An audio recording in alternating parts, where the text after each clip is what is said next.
Hello, 8th graders. Your last video for this chapter is on how to divide using scientific notation. And so there are three main rules that we're going to follow to do this. First, you're going to divide the regular numbers, the ones at the front that don't have the power, and you're going to round them to the nearest tenth. Then you're going to deal with the exponent part, just how we learned how to do the dividing powers. And then you're going to write your answer that you get in scientific notation. So let's look at one of these. If I have 7.9 times 10 to the fifth divided by 2.3 times 10 to the third. First step says divide regular numbers. So 7.9 divided by 2.3. We're just going to go ahead and do this like we normally would.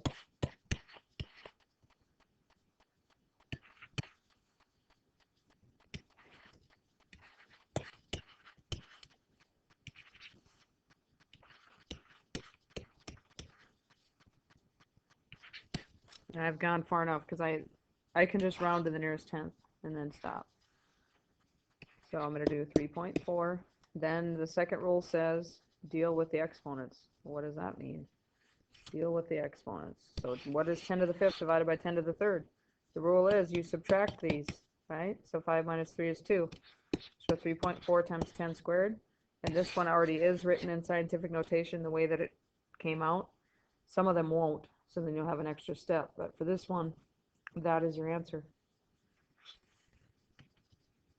So then let's look at another one here.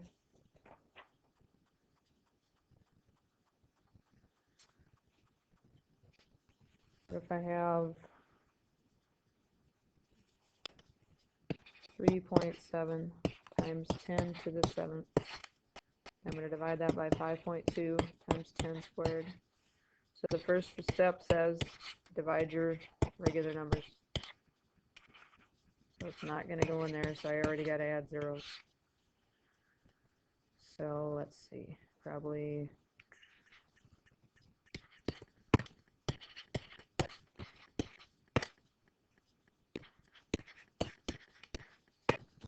so I've gone far enough already because I just need to go to the 10th. So we would have 0.7.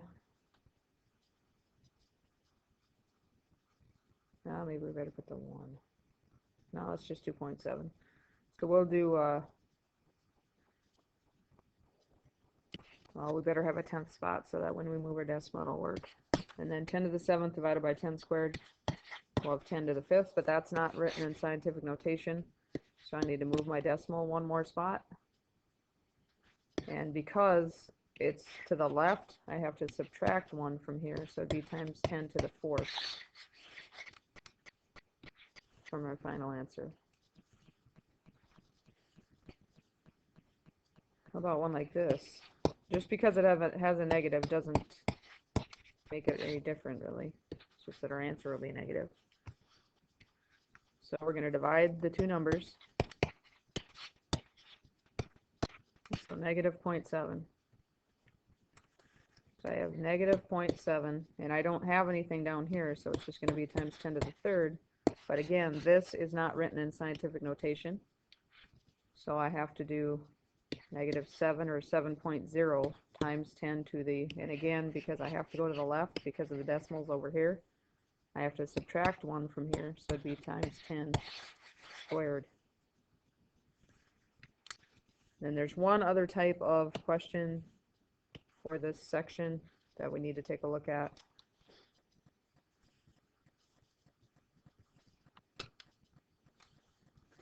So if we want to estimate how many times greater the first number is than the second number, we're going to round it to the nearest tenth. So we're basically doing the same thing.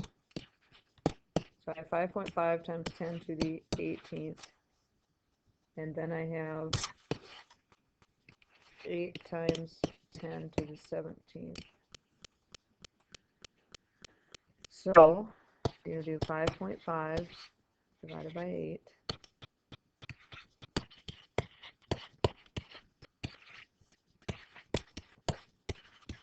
Well, you can see there it's going to be a repeater. Or no, 7. This one will be a 7. Oh, and then it's actually going to come out right there, so. Alright, so I'm going to round it though. So I'm going to go 0.69. I want to have at least one spot, right, passed for my. This one I probably just could use all the numbers because it came out not that far, but. So 10 to the 18th, and I have 10 to the 17th, well 18 minus 17 is 1, but this isn't written in scientific notation. Oh, I don't need, yeah, they don't want it in scientific notation, so I don't need to do that part. But, times 10 to the first, right, this 1 would move it one spot, so it's 6.9 times bigger. So the first number is 6.9 times bigger than the second number. Because of the 18th, you're going another spot. So you're kind of using the same rules, but then the end part is just a little bit different. So there was 4 different examples for you. Bring that knowledge with you, and we will talk about it tomorrow. Have a good night.